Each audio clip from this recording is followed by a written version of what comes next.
friendships. We are friends. How long have you lived in Anaheim for? The majority of my life. I'm 78. The majority of my life's been right here. Awesome. You're All right. supposed to say you don't look 78. You don't look 78. I think Not you leave one lines, bit. you come back at it. I don't have the wit that our friend Carrie has. All right. So these are a few questions about Anaheim in general. Sure. First off is, what mental health issues do you see most often in people living in Anaheim? The unhoused. The unhoused. Yeah, it's quite an experience because you want to show sympathy at the same time. There's a concern of how they're going to react. I'm on the street a lot, not because I'm unhoused, because I'm not, but because I like to walk and we go to the park a lot. So I've got a nucleus of people that I consider friendly who are unhoused. Mm-hmm. That scare me sometimes. Okay. And this leads right into the next question. How do you think things like housing, jobs, or getting healthcare affect the general mental health of the community? I think that we are not, as a community, sympathetic enough to the unhoused, even though we've spent a small fortune, billions of dollars. I think that most of the community is just inert to what they're going through, and it bothers me. Mm-hmm. I don't have the answers. Right. I was taught if you're going to address a problem, have an answer. I don't have an answer.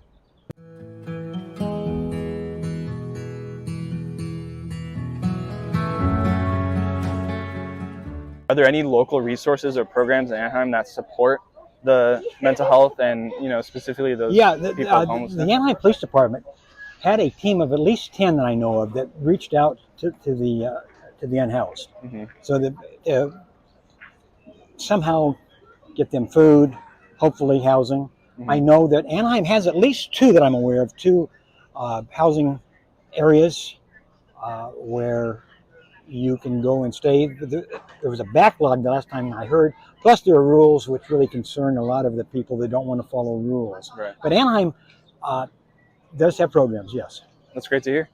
Have you noticed any changes in how the community deals with mental health, especially since the pandemic or any big local events? Yeah, it still scares us to have to admit that we need help. Right. I guarantee if you lined up 10 people here, you get maybe one that would say, yeah, I could use some help. And then where do you go? And they don't know. Mm-hmm. Okay. I don't know if we should be running TV ads, that's probably taking it too far. But I think the more people that have gone through a mental health crisis, whether a 3-day, 5150 or whatever it's called, I think more people that would just have the courage to say, that was a good thing I did. That was smart. You can do that through the AAs. Mm-hmm. Okay. You can do that through the senior center over here has got a really good program. I just think it's a case of opening up our heart and admitting that there's no weakness in admitting that you need to have the strength to go forward with help.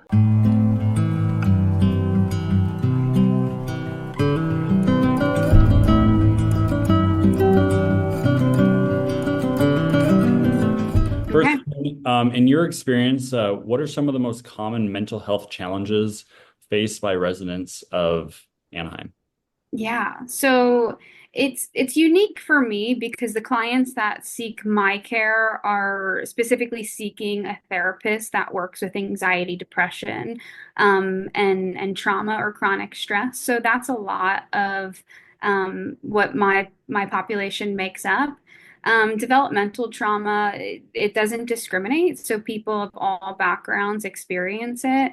And I specifically work with clients focus on trauma. So what I find that in my population, in my area, is a lot of high achievers who are experiencing burnout, especially since, you think about the cost of living in California and in this area so high that people are working really hard to balance multiple responsibilities like children, owning homes. So that leads to high levels of stress. Wow.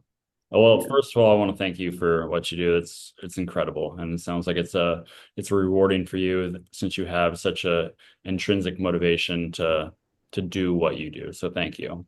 Of course. So the second question is, how do factors like housing, employment, and access to healthcare impact your clients' mental health and overall well-being? Yeah, absolutely makes an impact on all clients, right?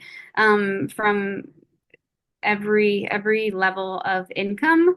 I We know that cost of living is rising for everyone, but especially here in Orange County, cost of living as well as cost of housing creates a lot of instability for families, and that furthers chronic stress and anxiety.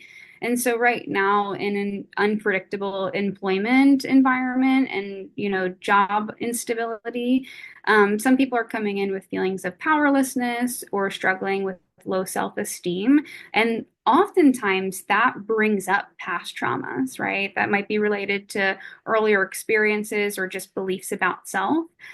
So I find that limited access to affordable healthcare often delays and exacerbates mental health symptoms if people don't seek it in a timely manner, especially in underserved communities.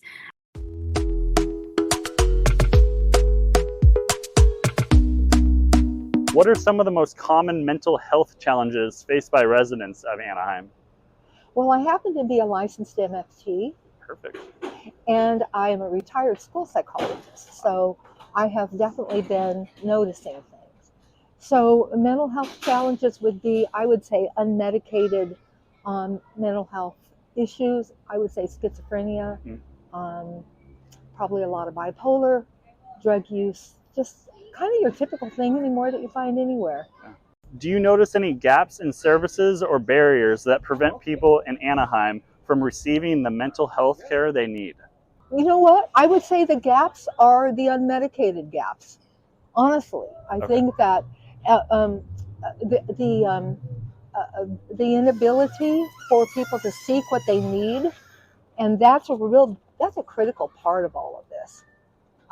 In my opinion, but that's also based on my profession too. So Thank you so much for your time this You're morning, very Bonnie, and I hope welcome. you have an excellent Saturday. Oh, I will. We thank you for your time. My pleasure. Dan. Thank Really you. appreciate it. Thank you for giving me some of your time today. Yeah, thanks for having me.